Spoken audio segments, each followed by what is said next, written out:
Nos ubicamos, por favor. Alguien que me ayude con el sonido.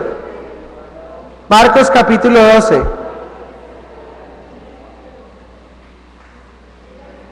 Marcos capítulo 12.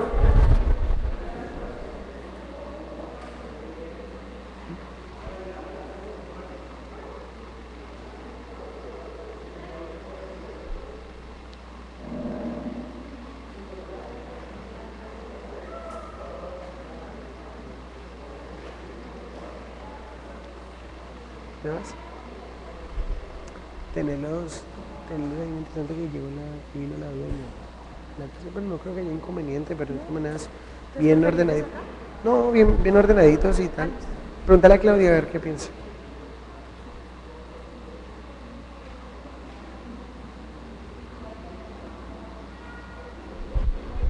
Está la dueña, vino. Sí, acaba de asomarse. Por eso lo pregunto, ¿no?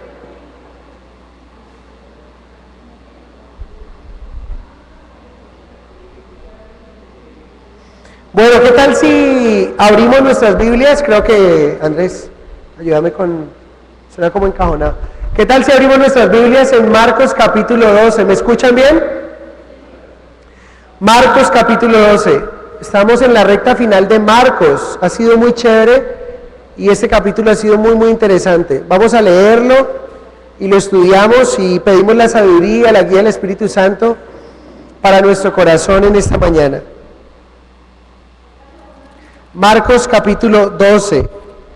Vamos a leer de los versos 28 al 40. La verdad hoy siempre necesito la ayuda de ustedes, de poder estar muy atentos, pero hoy más que nunca también, porque vamos a tener algunas cosas muy importantes. Allí en el Dropbox hay una presentacioncita pequeñita que nos haría.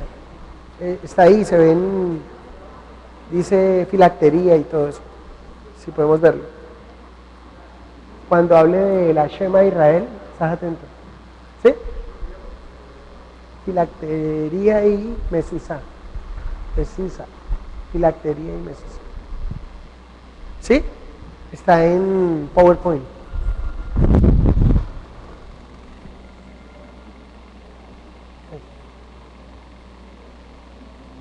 ¿Abriste el Dropbox? Sí. ¿Capilla Fidelidad? No. ¿Será que Capilla Fidelidad? No, se me fue aquí. Sí, espérate.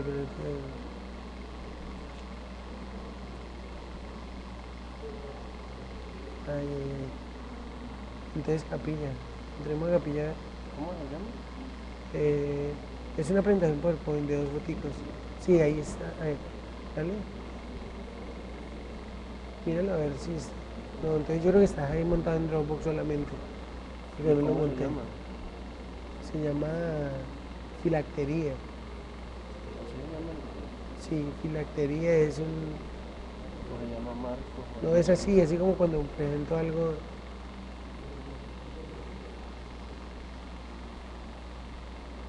No. Qué raro. Tengo en el mío.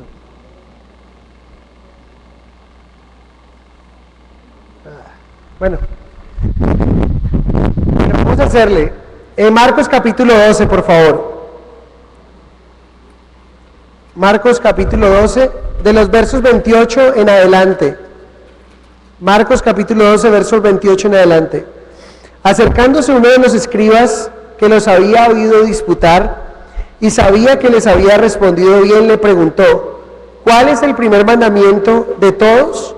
Jesús le respondió: el primer mandamiento de todos es: oye Israel, el Señor nuestro Dios, el Señor uno es.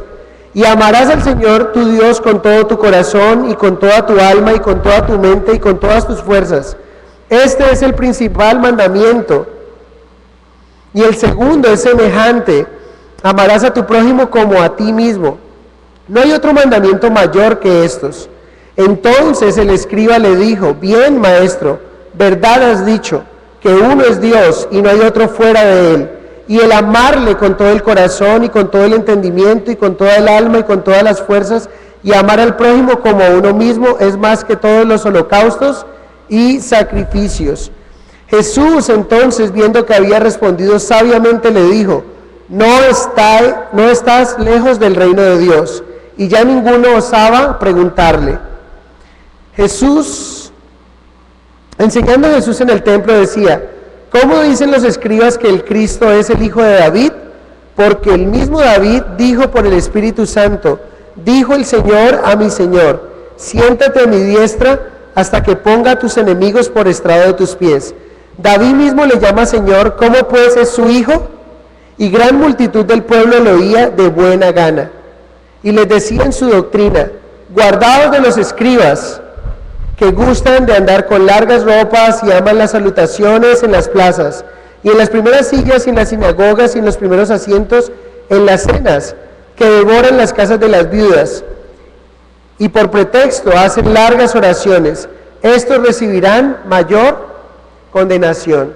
Señor Jesús, te doy muchas gracias por tu palabra. Gracias por este espacio que nos das de aprender, de ser enseñados, instruidos a través de tus escrituras. Yo te ruego, Dios, que abras nuestra mente y nuestro corazón para no simplemente comprenderlas, sino también vivirlas, aplicarlas en nuestro diario vivir. Te lo rogamos, Señor. Yo te pido que me uses para exponer este pasaje, Señor. Sabes mis limitaciones, Señor, y las entrego a ti, para que seas tú suficiente para nuestras vidas. En el nombre de Jesús. Amén. Bueno, aquí entramos con la tercera pregunta que Jesús responde de una manera impecable, de una manera espectacular. En el contexto, hemos estado viendo la última semana de Jesús. Hemos estado viendo desde que Jesús entró triunfal, montado en un pollino, a Jerusalén, cómo esto despertó la envidia de los fariseos, saduceos, herodianos, escribas, frente a Jesús, porque fue proclamado como el rey de Israel, pero también fue proclamado como el Mesías, el Hijo de Dios, el que había de venir. Ustedes recuerdan muy bien que Jesús ha sido atacado de una manera muy fuerte.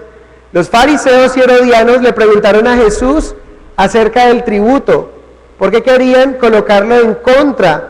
Si él respondía en contra del tributo, lo que harían de alguna manera era colocarlo en contra de las autoridades romanas, ¿sí? Y de esa manera desacreditar al Señor y llevarlo o condenarlo a la muerte. Pero si Jesús respondía favorablemente hacia el tributo, era un traidor para los judíos. Jesús de alguna manera dijo: tributo sí, adoración al César no, a Dios lo que es de Dios y al César lo que es del César. Y como cristianos podemos aplicar la importancia de ser buenos ciudadanos con el tributo, pero también ser buenos hijos de Dios al darle toda nuestra adoración. Los saduceos hicieron una pregunta con respecto a algo doctrinal que ellos no creen. Los saduceos no creen en la resurrección de los muertos. Y ustedes recuerdan qué hicieron, ¿no? Tomaron de la Biblia, tomaron de Deuteronomio un pasaje acerca del matrimonio en levirato, el matrimonio entre un cuñado y una cuñada cuando el hombre, el esposo ha muerto, entonces el hermano del difunto tomaba a su cuñada. ¿Se acuerdan ustedes? ¿Qué hicieron ellos? Tomaron esa situación y colocaron una historia hipotética de una familia de 7 hermanos que se casaron con la misma mujer, todos murieron, y lo que estaban intentando hacer de alguna manera era despreciar, menospreciar y ridiculizar la doctrina de la resurrección. Recuerden, de aquí aprendimos algo cuando Jesús respondió. Primero, Jesús mostró la ignorancia que esas personas tenían frente a la palabra, la ignorancia que estos saduceos tenían ante el poder de Dios, la ignorancia que tenían frente a la condición del cuerpo glorificado. El cuerpo glorificado pierde esa o el propósito o el fin no es procrear, ¿sí?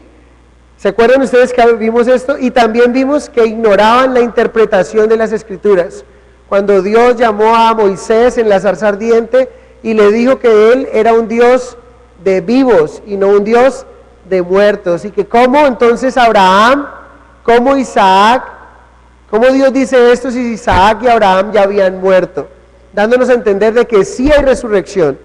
Y como aplicación importante, nuestra cultura, la religión como tal, las sectas, está rodeada, está enmarcada, ha sido de alguna manera saturado acerca de la resurrección de los muertos, negándolo. Muchas sectas niegan la resurrección de los muertos. Si nosotros permitimos que esto ocurra con nuestra fe, lo que vamos a hacer es que nos van a quitar un pilar muy importante, ¿sí? Primero nos van a quitar la esperanza de ese cuerpo glorificado, de ese nuevo porvenir, de esa nueva Jerusalén. 1, y 2, también nuestra fe viene a ser vana, dice Pablo en 1 Corintios capítulo 15. Ahora el turno es para los escribas. El que pregunta es un escriba. Tenemos que responder primero quién era el escriba, quiénes eran, qué hacían, en qué creían, para poder entender el contexto de este pasaje.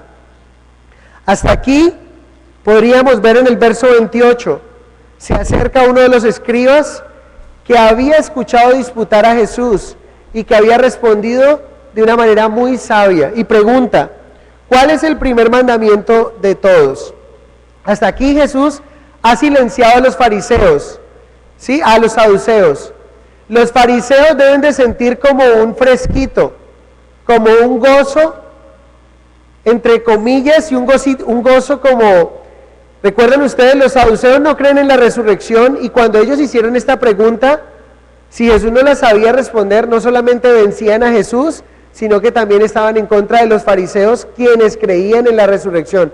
Ellos sentían un fresquito de la respuesta de Jesús, pero por otra parte, estaban dolidos, porque en lugar de Jesús ser desacreditado, cada vez Jesús está haciendo más, tiene más popularidad, más aceptación entre el pueblo. Miren que termina diciéndonos que el pueblo le escuchaba de buena gana, y esto era algo que ellos no querían. Ellos querían antes era que el pueblo no escuchara a Jesús y sus enseñanzas, porque atacaba directamente con su asociación, los fariseos, saduceos y escribas.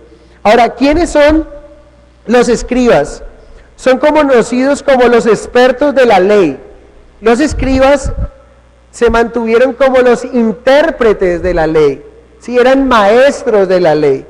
Muchos actuaron como consejeros de aquellos que administraban las leyes, ¿sí? Muy importante, esos son los escribas. Hemos visto que los fariseos son separatistas. Los fariseos y los escribas son muy parecidos. Los escribas salen del grupo fariseo, o sea, tienen corte fariseo. La diferencia de los fariseos con los saduceos es la resurrección. No creen en la resurrección, no creen en ángeles, no creen en espíritus, ¿sí? Pero entonces los escribas tienen una conexión con los fariseos. Salen de allí, los fariseos tenían sus propios intérpretes de la ley y esos eran como maestros. Pero ¿saben algo que me llamó la atención de este hombre que va a preguntar? Los escribas fueron quizás los más hostiles y los que dijeron las declaraciones más fuertes en contra de nuestro Señor Jesucristo. En Marcos capítulo 2 encontramos cuando Jesús va a sanar al paralítico. Marcos capítulo 2 versos 6 y 7, esos amigos que bajan al paralítico, ¿recuerdan ustedes? Jesús dice una frase, o Jesús dice lo siguiente: hijo, tus pecados te son perdonados. ¿Saben qué dijeron los escribas? Los escribas dijeron, este dice blasfemias, y eso salió de los escribas. En el verso 6 y 7 dice, blasfemias dice, ¿quién puede perdonar pecados si no solo Dios? Dice que los escribas fueron los que dijeron esto de Jesús. Pero como si fuera poco, no bastó que dijeran que Jesús decía blasfemias. En Marcos capítulo 3, verso 22, dijeron los fariseos Dice, pero los escribas que habían venido de Jerusalén decía que tenía a Belcebú y que por el príncipe de los demonios echaba fuera a los demonios. Entonces, queda claro que este hombre también hacía parte de un grupo de personas que odiaban a Jesús. Y estos son los que más han dado unas declaraciones muy fuertes contra Jesús. Los fariseos también, los herodianos también, los saduceos también, pero los escribas han dicho dos cosas tremendas. De hecho, el pecado imperdonable es la blasfemia contra el Espíritu Santo. Y la blasfemia contra el Espíritu Santo no es más que no reconocer que Jesús es el Mesías y decir lo que ellos dijeron. Dice blasfemias, y dentro de él no opera el poder de Dios, sino que opera el poder mismo de Satanás, del dios de las moscas. Era Belcebú en esa época. Entonces, ese es el escriba. Ahora, tenemos que entender cuál es el propósito del escriba. Ya hemos visto que los fariseos vinieron para tentarle, hemos visto que los saduceos también mandaron a un representante para tentarle con su pregunta, pero ¿cuál será el propósito de ese escriba? Porque si ustedes se dan cuenta, pregunta de una manera distinta a los demás, pero vamos a ver que el propósito es el mismo. Afortunadamente, Mateo 22:35, si quieren acompañarme a leerlo, Mateo 22:35 nos da el pasaje paralelo de Marcos capítulo 12 y nos dice cuál es el propósito de este hombre. Sí, de un hombre, cuando escuches la Shema de Israel. Mateo 22:35 nos dice, y uno de ellos, intérprete de la ley, preguntó por tentarle, diciendo, hemos dicho que los escribas son intérpretes, ¿no? Entonces aquí nos lo presenta Mateo, dice, y uno de los intérpretes de la ley, para tentarle, le preguntó a Jesús. Entonces, ¿con qué propósito vino? Tentarle. Pero vamos a ver que este hombre terminó siendo un poco más sensato, porque al escuchar la respuesta de Jesús, empezó a reconocer algo en Jesús. Estuvo cerca, no sabemos si entró al reino de los cielos, y es lo que vamos a ver. La pregunta es sin rodeos. Si ustedes se dan cuenta, los otros han colocado en la pregunta adulación. ¿Se acuerdan que hemos hablado de ello? Si ustedes van al verso 14, ven a los fariseos diciendo, maestro, sabemos que dices verdad, que no te cuidas de nadie, y bra, bra, bra, bra, bra, bra, bra, cepillo, cepillo, cepillo. Y luego le dicen, ¿qué hacemos con el tributo? ¿Sí o no? ¿Se acuerdan? Adulación para luego lanzar esa pregunta venenosa. Los saduceos hicieron lo mismo, pero este hombre es uno de los que está allí. Quizá no trae la pregunta preconcebida, sino que ha visto que han preguntado, que Jesús ha respondido bien, pero para tentarle él quiere ponerlo de alguna manera como a controvertir, porque ese era un tema controversial para muchos judíos. Y le pregunta, ¿cuál es el principal de todos los mandamientos?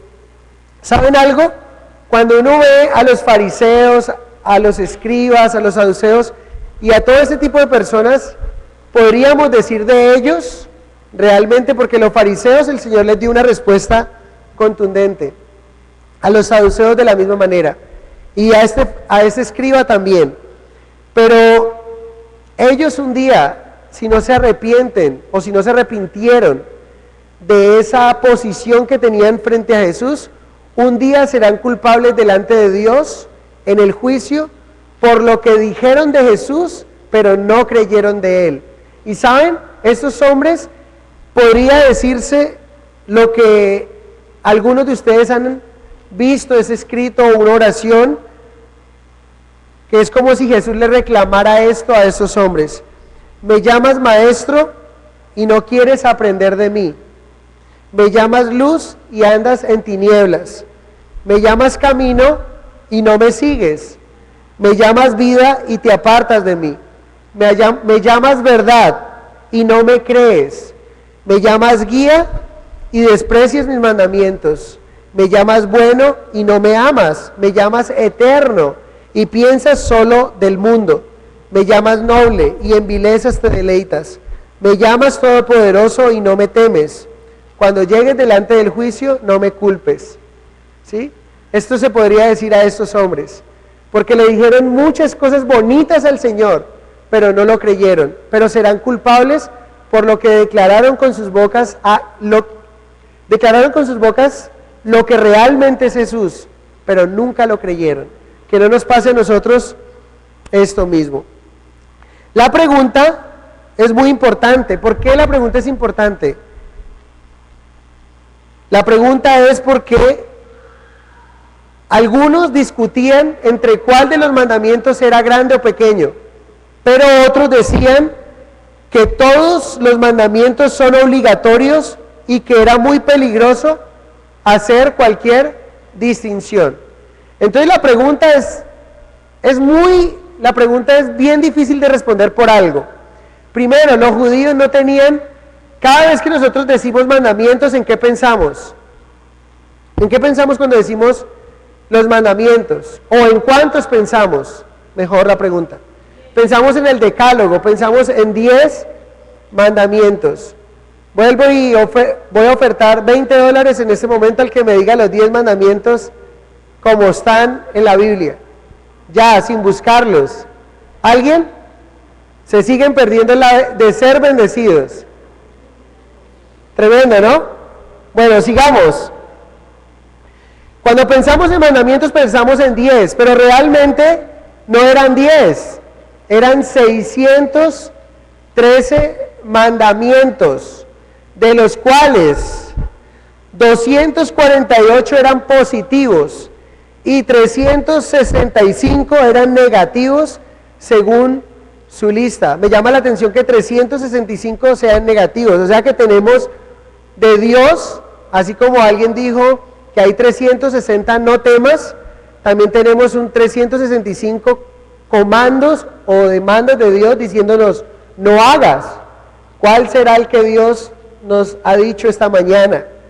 ¿Qué será eso que voy a hacer que Dios me dirá que no haga? ¿Sí? Y aquí se cae de peso lo que los psicólogos dicen muchas veces: no le digas a tu hijo no, porque lo vas a frustrar, o porque lo se va a acomplejar o se va a traumatizar, es la palabra, gracias. Aquí vemos a un Dios diciéndonos 365 no y 248 sí. Entonces lo que ellos están diciendo de la lista, ¿cuál es el más importante? ¿Se imaginan? Cuando algunos decían que todos son importantes y otros les gustaba debatir frente al tema, si estaba bien o no, cuál era más importante que otros. De alguna manera, esta pregunta con la respuesta, volvemos al punto, eran preguntas difíciles de responder. Sabemos ahora la respuesta porque Él lo hizo, sabemos cómo responder porque lo hizo, pero en el momento sería muy difícil. Si eran preguntas que si respondía, por ejemplo, lo más importante es no matarás. Uy, este hombre, imagínese, dejó por un lado el amar a Dios y bueno, todo este tipo de mandamientos. Entonces era difícil de responder. Pero la respuesta de Jesús, lo que este hombre estaba pretendiendo al tentarlo era colocarlo en contra de un grupo o de otro, ¿sí? Pero la respuesta de Jesús siempre es sabias, precisas y sobre todo, muy importante, aprendemos de Jesús en 3 preguntas, 3 respuestas. ¿Saben cuáles son? Siempre basados en la palabra de Dios. Qué importante que respondamos a un consejo, qué importante que respondamos a una demanda, qué importante que respondamos con la palabra de Dios. ¿Cómo podremos responder con la palabra de Dios si no la conocemos? ¿Cómo podremos responder con la palabra de Dios si no pasamos tiempo con ella? Miren el verso 29 al 31, ¿cómo respondió el Señor? Jesús le respondió: el primer mandamiento de todos es: oye Israel, el Señor nuestro Dios, el Señor uno es, y amarás al Señor tu Dios con todo tu corazón y con toda tu alma y con toda tu mente y con todas tus fuerzas. Este es el principal mandamiento. Y el segundo es semejante: amarás a tu prójimo como a ti mismo. No hay otro mandamiento mayor que estos. Lo tremendo es que Jesús cogió los 613 mandamientos y los condensó en dos grandes y principales mandamientos. El primero, ¿notan ustedes cómo están hechos los mandamientos? Si ustedes se dan cuenta, los cuatro primeros mandamientos de los 10 son sentido hombre-Dios, sentido vertical. Los 6 mandamientos siguientes son en sentido horizontal. No matarás, no robarás, no mentirás, no codiciar. Sí, el primero, amarás a Dios sobre todas las cosas. No tendrás dioses ajenos delante de mí. Guardarás el día, un día para santificarlo. ¿Sí? ¿Notan? Relación con Dios, lo que hizo el Señor, condensar esos 613 mandamientos en dos. Pero el primero y mayor de todos, sentido, relación hombre-Dios. Si mi relación vertical con Dios está bien, mi relación horizontal va a estar bien. Si amo a Dios con todo mi corazón y Él me da de su amor, voy a poder amar a mi esposa, como Él dice, voy a poder amar a mis hijos, voy a poder amar a mis vecinos, aún hasta a mis enemigos. Mateo 5:43. Increíble. Relación con Dios. Entonces, mientras Él las condensa en amar a Dios y al amar al prójimo, podemos decir que la ley moral y la ley espiritual, ojo aquí, todos los mandamientos se condensan en dos grandes mandamientos, ¿no es cierto? Y de todos esos dos mandamientos, o todos los mandamientos se condensan en una sola palabra. ¿Cuál creen ustedes que es? ¿Cuál? Amor. ¿Saben algo? Que es algo paradójico. Si yo les digo a ustedes en esta mañana, piensen en las leyes. ¿Qué es lo primero que se viene a su mente o colocar al lado de la ley? ¿Ustedes pensarían en amor? ¿No es cierto que no? Y las leyes de Dios son amor. Porque a través de las leyes de Dios lo que Dios está haciendo es amarte al protegerte, al blindarte. Si vivimos bajo las leyes de Dios, pues vamos a tener un hogar maravilloso, vamos a tener una iglesia preciosa, vamos a tener una comunidad súper chévere, un país sin guerras, un país bendecido. O sea, ¿sí se dan cuenta? El amor condensa la ley. Pero ¿cómo tomamos las leyes? Las leyes no nos gustan porque nos hablan de no, de prohibición, entonces no relacionamos las leyes con el amor, pero la ley es amor, y es lo que el Señor está diciendo. Todos los mandamientos en dos, uno con Dios y otro para el hombre, pero todas las leyes se resumen en una sola palabra. ¿Cómo se llama? Amor, el amor de Dios para nosotros. Pero Jesús responde con algo que es conocido como la Shema o la Shema de Israel. Deuteronomio capítulo 6, versos 4 y 5, por favor. Muy importante este pasaje. Es el lema de Israel, un pasaje insignia de la nación judía. Lo sabían de memoria, lo citan y lo tienen. Vamos a ver lo importante. Primero, ¿cómo contestó el Señor? Con la palabra. Lo que está haciendo es tomar el Deuteronomio, capítulo 6, ¿sí?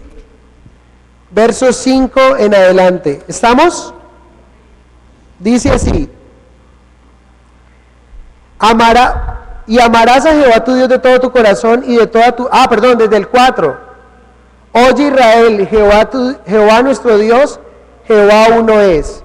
¿Saben algo por qué se llama la Shema de Israel, el pasaje insignia de Israel o el lema de Israel? Porque el primer pasaje empieza con la palabra oye, y oye en hebreo es Shema.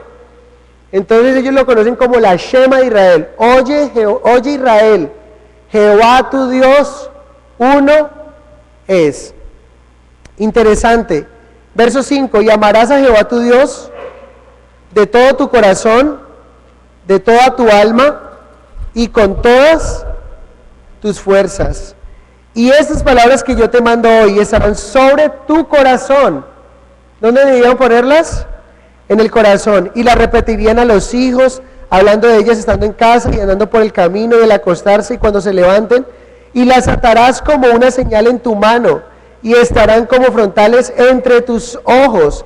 Y las escribirás en los postes de tu casa y en tus puertas. La Shema Israel era tan importante. Uno, en la sinagoga, antes de empezar el servicio en la sinagoga, ¿saben qué hacían?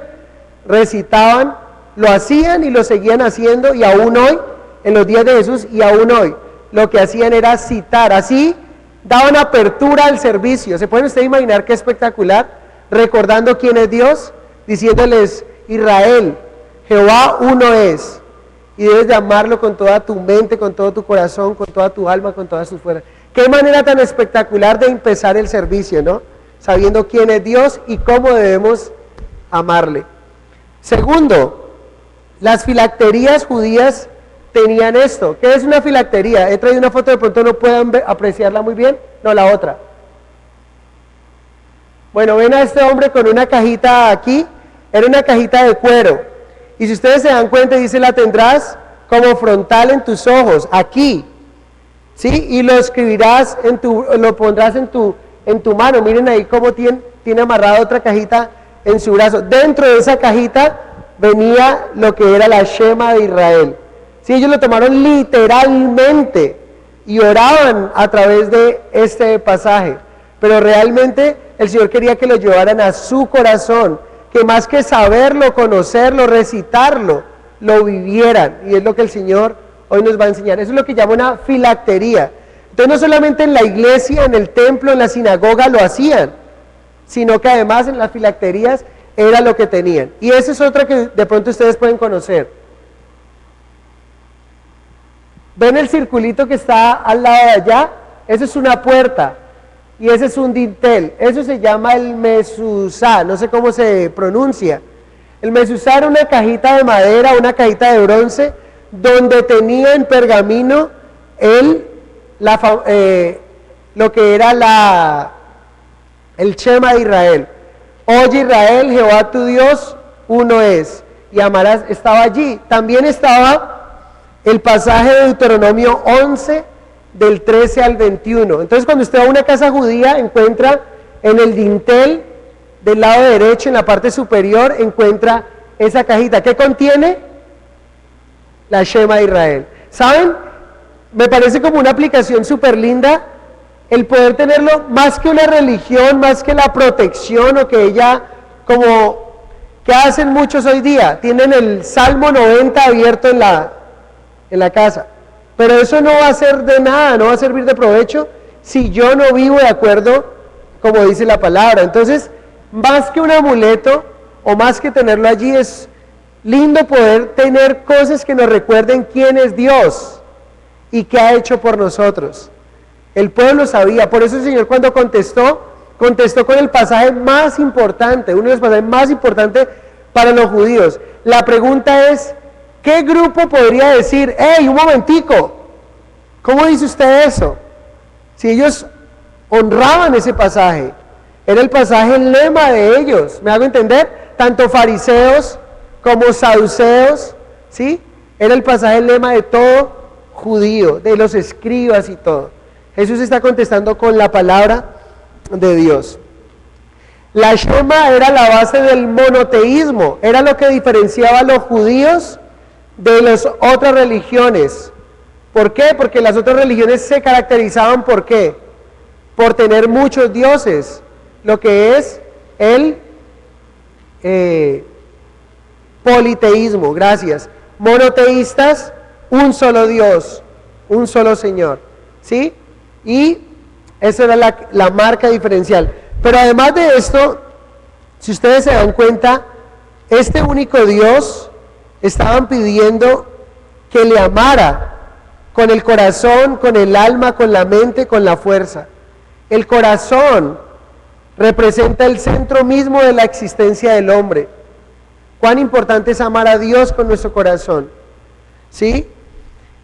Sobre toda cosa guardada, dice Proverbios 4:23, guardemos ¿qué? nuestro corazón, porque de él mana la vida. ¿Cómo debemos amarle? También con nuestra alma. El alma es la base de los sentimientos, de lo que sentimos. Debemos amarle a Dios aún con nuestros sentimientos. La mente es el asiento de la conciencia reflectiva, con el intelecto. Cuando vengamos a la iglesia debemos de traer ¿qué? El intelecto también. Debemos amarle al Señor con nuestra alma, con nuestro corazón, pero con nuestra mente también. Y con todas tus fuerzas. ¿Saben qué significa la palabra fuerzas ahí? Significa con toda la potencia. ¿Saben? Debemos echarle ganas a nuestra relación con Dios. Debemos meterla con toda para tener una relación linda con el Señor. ¿Saben? Es triste que a veces nos reservemos fuerzas para nosotros o para hacer una actividad que nos gusta, cuando deberíamos de meter toda nuestra fuerza, todo nuestro empeño para tener una relación fructífera con nuestro Dios. Echémosle ganas a nuestra relación con Dios. No sé cómo estás tú de ganas con tu relación con el Señor, pero qué bueno que puedas meterle todas tus fuerzas, ¿sí? Todo nuestro esfuerzo. A veces venimos muy cansados de una semana de trabajo y nos sentimos tentados el domingo a decir, uy, no voy a ir a la iglesia porque estoy muy cansado. ¿Para quién has trabajado? Para ti. Pero qué bueno levantarnos con gozo y decir, vamos a tener una relación con el Señor. Hoy quiero que el Señor me hable. Hoy sé que el Señor tiene una palabra para mi vida. Muy importante, echarle ganas a nuestra relación.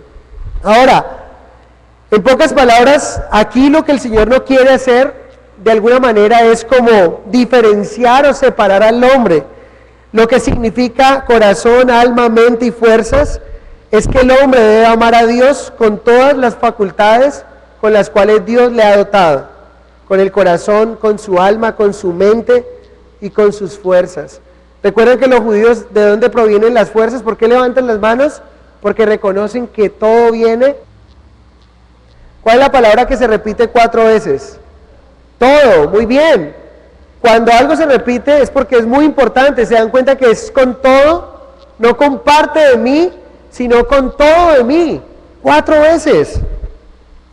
¿Qué nos dice esto?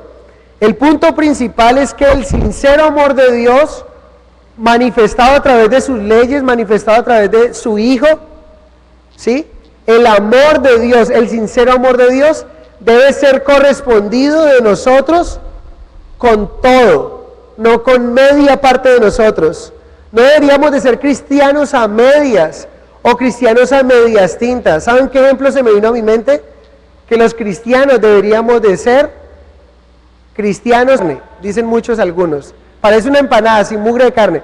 ¿Y saben por qué les digo esto? Porque ayer iba hacia un lado y me llamó la atención un lugar donde venden empanadas. ¿Y saben qué decía?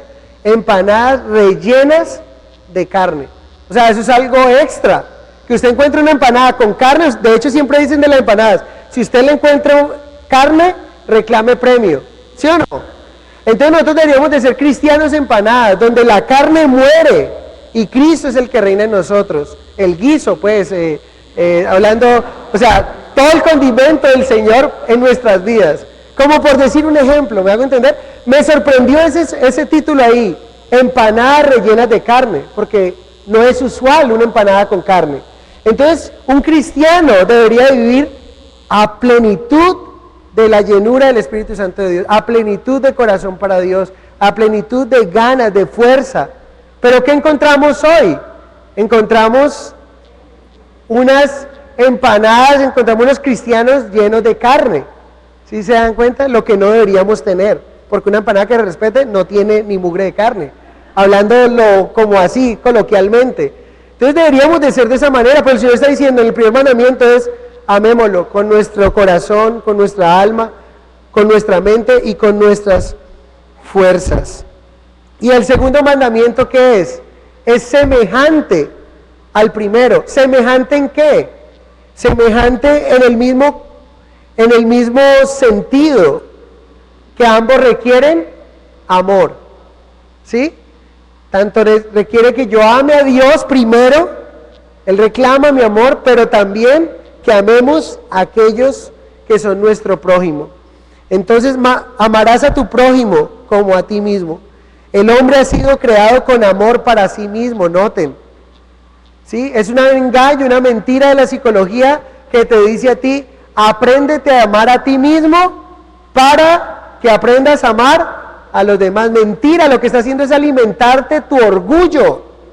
Pero el hombre fue diseñado ya con ese chip de amarse a sí mismo. Lo que tenemos que aprender y hacer es amar al otro.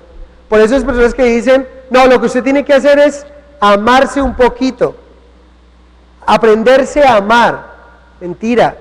Nosotros ya tenemos dentro de nuestros genes, dentro de nuestro diseño, dentro de lo que Dios ha hecho en nosotros, es que sabemos cómo amarnos. Si no, machúquese un dedo, a ver. Si no, córtese. ¿Algunas veces se ha cortado haciendo algún trabajo? Una mujer cortando, preparando alimentos, se corta un dedo y lo primero que hace es soltar el cuchillo, coger, buscar, echarse café. No sé para qué, pero me hago entender, inmediatamente busca solución. A no ser de que una mujer esté mal de su cabeza, lo que hace es, se corta un dedo y dice, ya me corté un dedo, cortémonos la mano, cortémonos. ¿No es cierto? ¿Por qué? Porque nos amamos, nuestro cuerpo está diseñado. Entonces dice Dios, que le amemos a Él y que amemos a nuestro prójimo, así como nos amamos. En la medida en que yo debo amar a mi prójimo, es así como yo me amo. Cuando usted viene y busca una silla en la iglesia, ¿cuál silla busca? La mejor. Usted debería darle la mejor a su prójimo. Cuando usted llega a un restaurante y llegan en familia y sirven y todos tenemos hambre, ¿usted qué plato busca? Yo soy el único que mira el que tiene el pedazo de carne más grande. Yo. Ustedes ninguno. Perdón, mejor dicho, me equivoqué de lugar. Yo soy el único que miro que la porción de carne sea la mejor. ¿Saben por qué? Porque esos somos nosotros. Y el Señor está diciendo, el primer mandamiento, y espectacular la forma en que el Señor ha respondido a este escriba. Está hablando del mandamiento. Y ¿saben? Qué chévere que lo pongamos en práctica. Y ¿saben? A veces nos toca, y es morir. Saber que mi esposa, por ejemplo, a veces me ha tocado y yo veo que a mi esposa le gusta lo que yo tengo. O quizá ella quisiera el plato que yo tengo. Y uno en su carne es como que, ¿pero por qué? Era para mí, a mí, yo me quiero comer este y todo, pero es decir, bueno, está bien, amor, ¿tú quieres este? Dale. Y es tremendo. Y lo que debe ocurrir realmente si mi esposa me ama como si ella yo misma, no, mi amor, cómetelo tú. Sí, pero debe haber esa discusión sana de amor, de no tú, no mi amor tú, no mi amor tú, ¿sí? Hasta que el más carnal dice, bueno, pues venga para acá. No, debe haber esa discusión sana, o el espiritual dice, ¿sabe qué? Partamos. Y el otro que le estaba diciendo sinceramente dice, ¿por qué? Pero es lo que debe ocurrir en nuestra relación con el Señor. Es muy importante. Entonces, ¿quién es ese prójimo? ¿Saben? Ese prójimo puede ser hasta nuestro propio enemigo. Mateo capítulo 5, verso 43 en adelante. Acompáñenme a leer Mateo 5, 43. Rapidito, porque tenemos muchos pasajes. Estamos a mitad de camino y ya me quedan 20 minutos. 5:43. Oísteis que fue dicho, amarás a tu prójimo y aborrecerás a tu enemigo. Pero yo os digo, amad a vuestros enemigos, bendecid a los que os maldicen, haced bien a los que os aborrecen, y orad por los que os ultrajan y os persiguen. Verso 45, para que seáis hijos de vuestro Padre que está en los cielos, que hace salir su sol sobre malos y buenos, y que hace llover sobre justos e injustos. Porque si amáis a los que os aman, ¿qué recompensas tendréis? ¿No hacen también lo mismo los publicanos? Tremendo, ¿no? Ahora, ¿cuál es ese amor? Si alguno dice que ama a Dios y aborrece a su hermano, es mentiroso. Primera de Juan, capítulo 4, 20. ¿Saben por qué? Porque dice que si dice amar, pues el que no ama a su hermano a quien ha visto, ¿cómo puede amar a Dios a quien no ha visto? Primera de Juan, capítulo 4, 20 al 21. ¿Cómo podemos decirle a alguien te amo? Soy un mentiroso cuando O ¿cómo puedo decirle a Dios te amo, perdón, cuando aborrezco a mi prójimo, a mi hermano? Soy mentiroso si no puedo amar a aquel que veo, que está hecho a la semejanza de Dios. Y decirle a Dios que le amo cuando no le veo. Es lo que está diciendo Primera de Juan. ¿Saben? Jesús llevó su declaración al punto clímax, al punto más alto, cuando dice, no hay otro mandamiento más grande que estos. No existe otro mandamiento. Y pensemos, y es verdad. ¿Saben? Pensemos en los 10 mandamientos simplemente. Si usted ama a Dios, primeramente, usted va a amar por ende a su hermano. Y si usted ama a su hermano, entonces, o si usted ama a Dios, usted no va a robarle a su hermano. Si usted ama a Dios, usted no va a codiciar la mujer de su hermano. Si usted ama a Dios, no va a matar a su hermano. Si usted ama a Dios, no va a adulterar. Si usted ama a Dios, ¿se dan cuenta? Allí se cumple toda la ley. El amor a Dios me ayuda a amar a mi hermano. Por eso es el mandamiento más grande. Lo lindo es que este hombre sí sabía de qué le hablaba a Jesús. Él conocía muy bien la Biblia, a diferencia de los saduceos, que el Señor dejó expuesta su total ignorancia de las Escrituras, siendo los sacerdotes. ¿Se acuerdan que de los saduceos salía el sacerdote? Estaba muy mal el pueblo judío de líderes religiosos. Miren el verso 32 de Marcos, capítulo 12. Entonces el escriba le dijo, bien, maestro, verdad has dicho que uno es Dios y no hay otro fuera de él. Y el amarle con todo el corazón y con todo el entendimiento y con toda el alma y con todas las fuerzas y amar al prójimo como uno mismo. Es más que todos los holocaustos y sacrificios. La ley de variación, cuando Jesús dice esto es más que todo, aquí Él está diciendo, citando las Escrituras. Por eso Jesús le dice, miren, es más que holocaustos y sacrificios. ¿A qué se refería? Este escriba se refería como profesor de la ley, como intérprete de la ley. Se refería a la vez que Saúl fue reprendido por el profeta Samuel, porque fue y averiguó a una adivina. Y aún así estaba yendo a darle holocaustos al Señor en 1 Samuel capítulo 15. Y Samuel le dice a Saúl, es más, ¿crees tú que Dios se agrada de los sacrificios como que le obedezcas? ¿Por qué fuiste a visitar a una divina? Es más importante para Dios obedecerle. No que Dios no quiera sacrificios, sino que Él quiere nuestros sacrificios, pero quiere primero nuestro arrepentimiento. Fue lo mismo que dijo el salmista David en el Salmo 51, versos 16 y 17. Porque no quieres sacrificio que yo daría, no quieres holocausto. Los sacrificios de Dios son el espíritu quebrantado. Al corazón contrito y humillado no despreciarás tú, oh Dios. ¿Se acuerdan qué ha pasado con Saúl? Había pecado delante de Dios y vino a dar sacrificio y Dios dijo, yo no acepto eso. ¿Qué está diciendo David? David lo entendió, Saúl lo entendió porque Samuel vino y se lo dijo. Y le dijo, ¿sabes qué? Dios ha quitado de ti el reino. Ha raído de ti el reino. Pero con David, él mismo entendió, él trataba de darle sacrificios a Dios.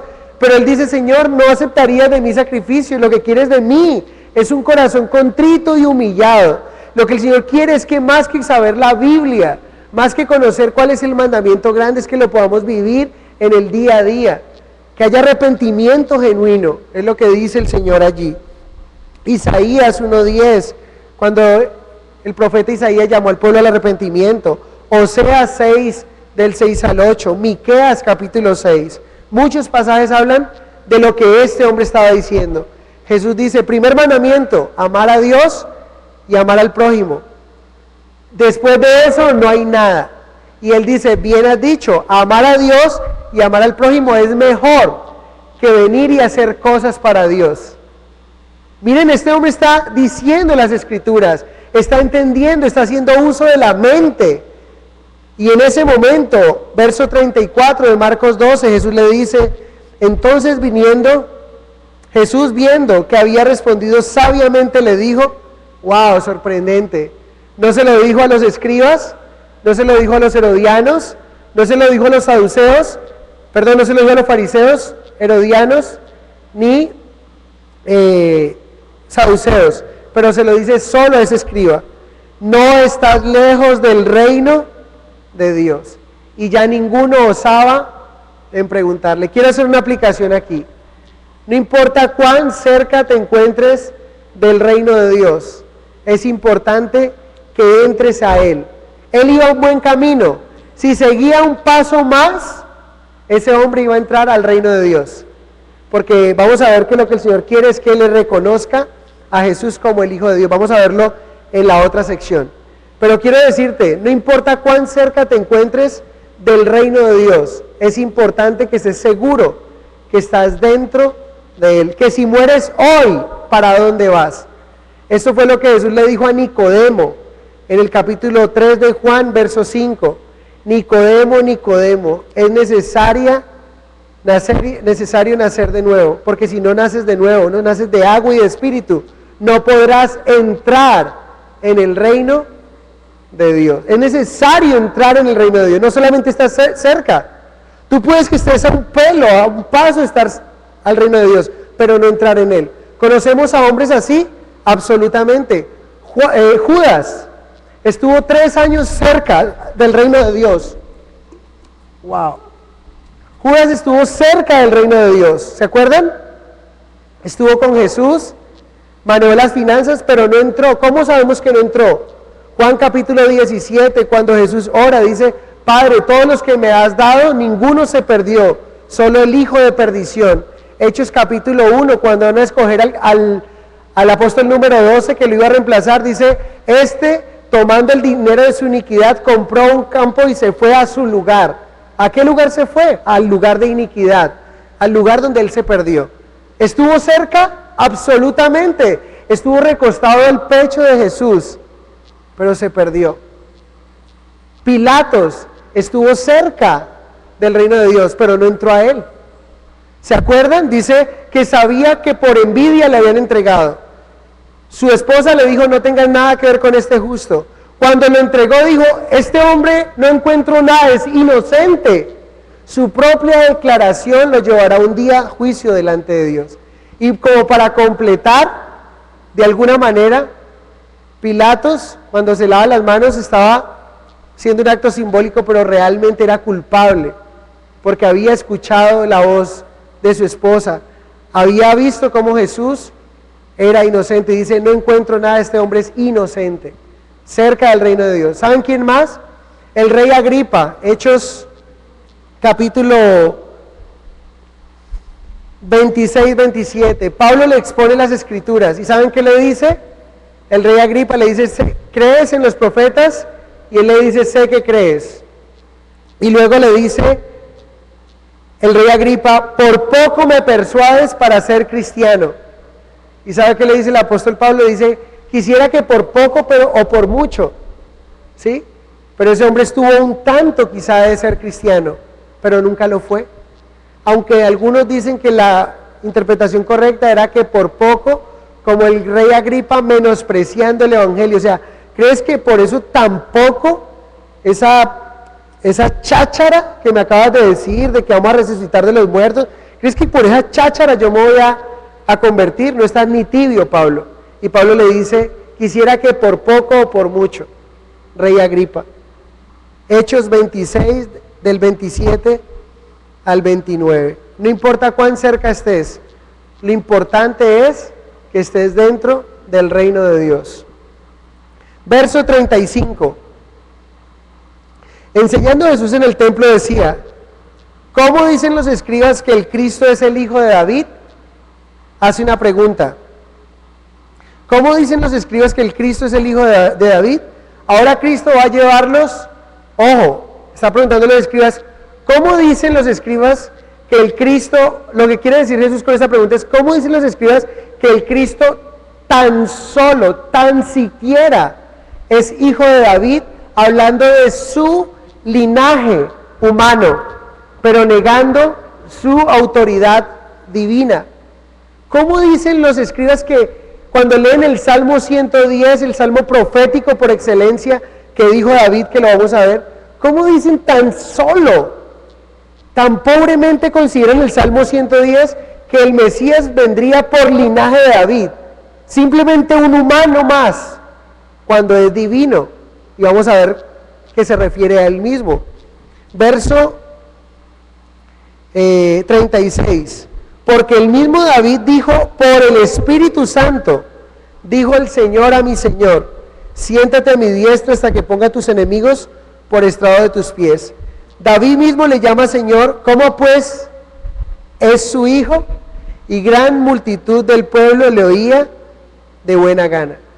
La cita que hace Jesús aquí es el Salmo 110, un salmo mesiánico por excelencia. David, dice Jesús, inspirado por el Espíritu Santo, dijo un día, dijo el Señor, dijo Yahvé, Jehová, Adonai, dijo Adonai, a mi Señor. O sea, Dios Padre le dijo a mi Señor, al Hijo, al Mesías, al que había de venir, está diciendo David. ¿Cómo puede ser que un hijo le llame, cómo puede ser que un padre le llame a su hijo Señor? ¿Existe eso? Ni siquiera en las relaciones humanas existe. Lo que está diciendo es cómo David le llama al Mesías Señor. ¿Sí? Dice el Señor a mi Señor. Así es que lo está llamando. Jesús afirma que el Salmo 110 es un salmo mesiánico. Pero ¿saben algo? No solamente Jesús está hablando de Él mismo, implícitamente, sino que sabemos por toda la Escritura que ese Salmo 110 hablaba de Cristo. Pedro lo dice en su exposición en Hechos, Pablo lo dice en sus cartas, y el escritor de Hebreos lo dice en sus cartas de Hebreos. Vamos a ver uno de ellos. Acompáñenme a Hechos 2:34, por favor.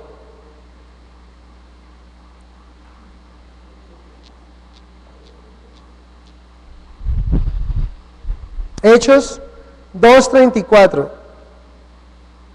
Muy rápido. Ayúdenme a avanzar, qué pena.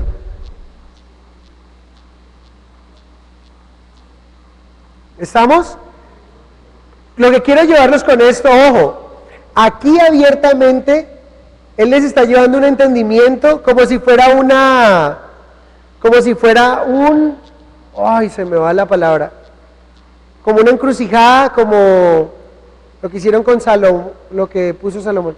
Así como, no, lo que Él les está llevando es, aquí no les está diciendo abiertamente, nosotros lo conocemos por el total de las Escrituras que se refería a Cristo Jesús, que es el hijo de David, el Mesías.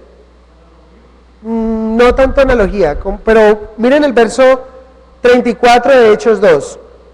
Porque David no subió a los cielos, pero él mismo dice, dijo el Señor a mi Señor, siéntate a mi diestra hasta que ponga a tus enemigos por estrado de tus pies. Verso 36.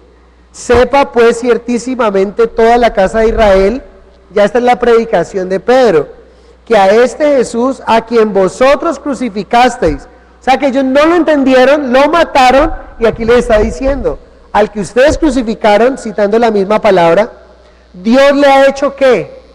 Señor y Cristo. ¿Era simplemente el hijo de David por linaje? No, era el hijo de David, pero también era Dios, el Padre de David. Increíble. ¿Cómo puede ser eso? Dice en el verso 37, al oír esto se compungieron de corazón y dijeron a Pedro y a los otros apóstoles, varones hermanos, ¿qué haremos? Pedro les dijo, arrepentíos y bautícese cada uno de vosotros en el nombre de Jesucristo para perdón de pecados y recibiréis el don del Espíritu Santo. Muy importante. El escritor de Hebreos también nos dice esto. Miren Hechos 2:29, por favor. Hechos 2:29. Varones hermanos, se os puede decir libremente del patriarca David, que murió y fue sepultado, y su sepulcro está con nosotros hasta el día de hoy. Pero siendo profeta, y sabiendo que con juramento Dios le había jurado de su descendencia en cuanto a la carne, levantaría al Cristo para que se sentase en su trono. Muy importante, ¿no? ¿De quién hablaba esto? Jesús está hablando de sí mismo, el Mesías, el Cristo. Romanos 1:3, muy rápidamente allí, por favor.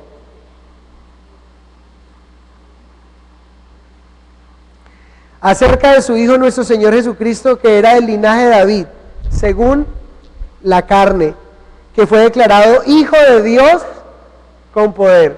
Entonces era hijo de David según qué, pero también era hijo de Dios, ¿sí?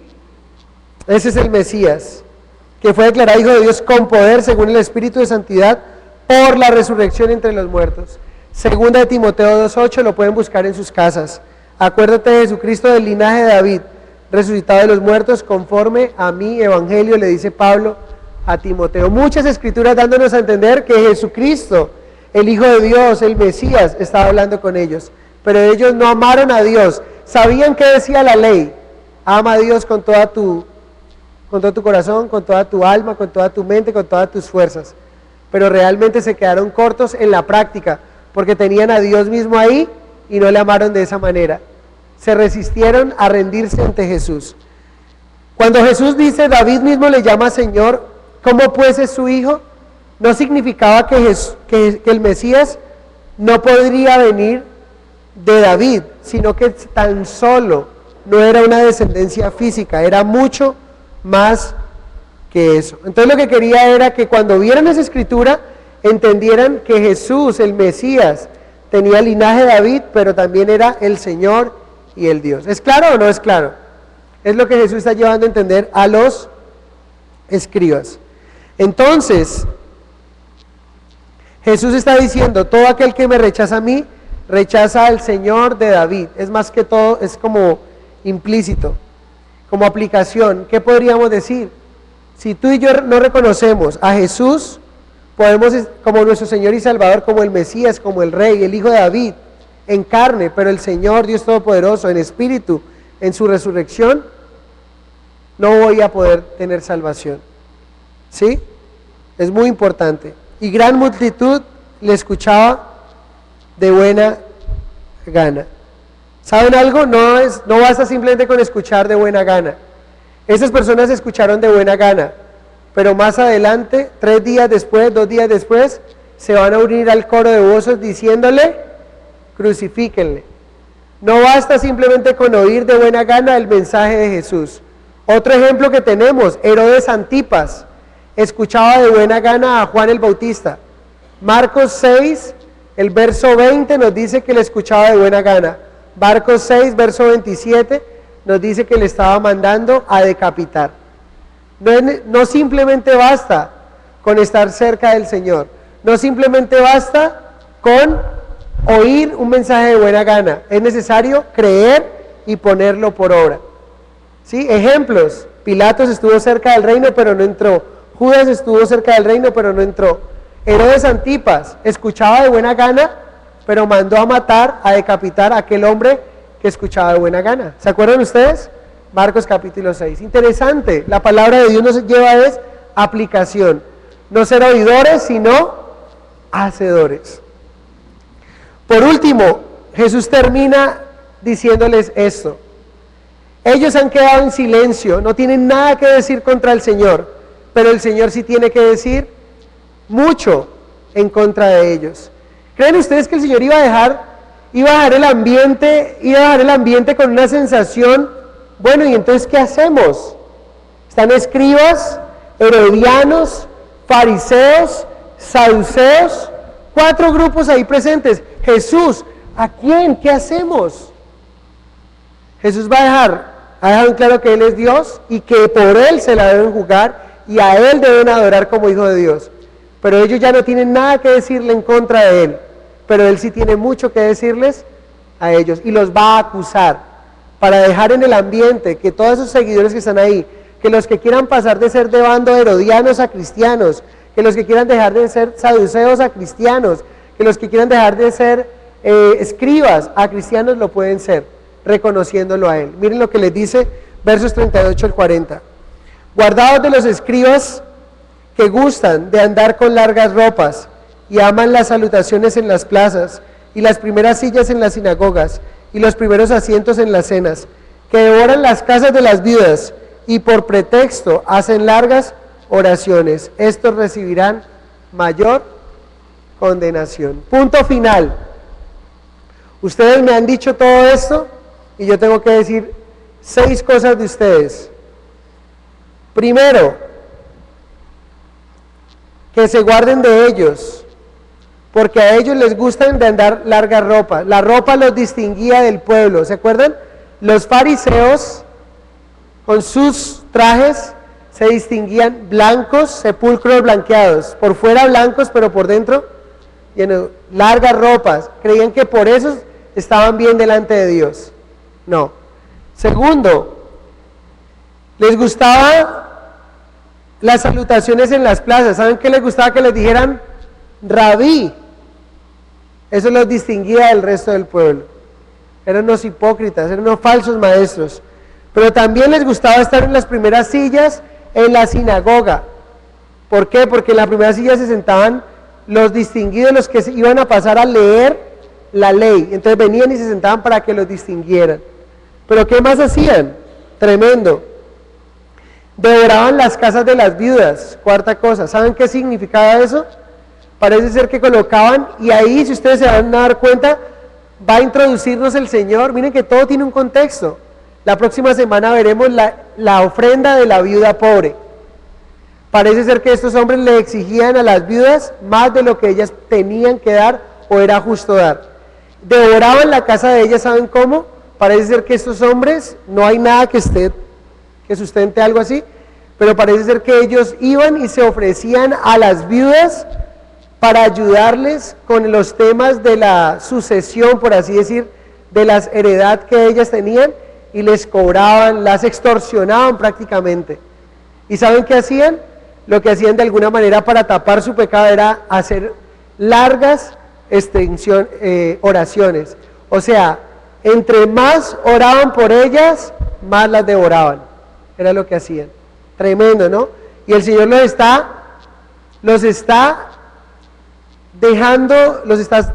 declarando públicamente la forma perversa en que actuaban, la forma terrible en la cual caminaban. ¿Saben? Dicen, estos recibirán mayor condenación. Nadie mejor que ellos tenían más razones. ¿Quiénes eran los escribas? Los maestros intérpretes de la ley. Nadie mejor que ellos podrían saber qué esperaba Dios de un seguidor, pero no lo estaban haciendo.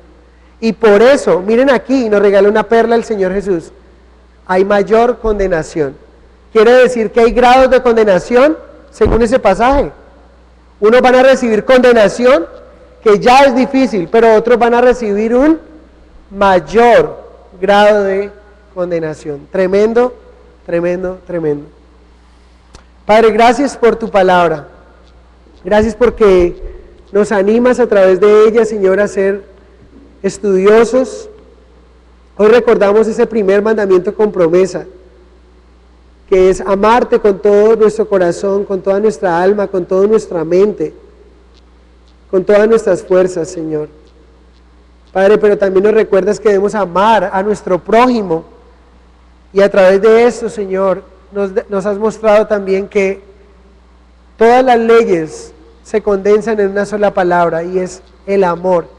El amor que tú tienes para nosotros y el amor que nosotros podemos manifestar aún con nuestros enemigos, con aquellos que nos persiguen. El amor que tú mostraste aún a aquellas personas que te acusaron, que lanzaron las redes para hacerte caer. Señor, ayúdanos a mostrar ese amor.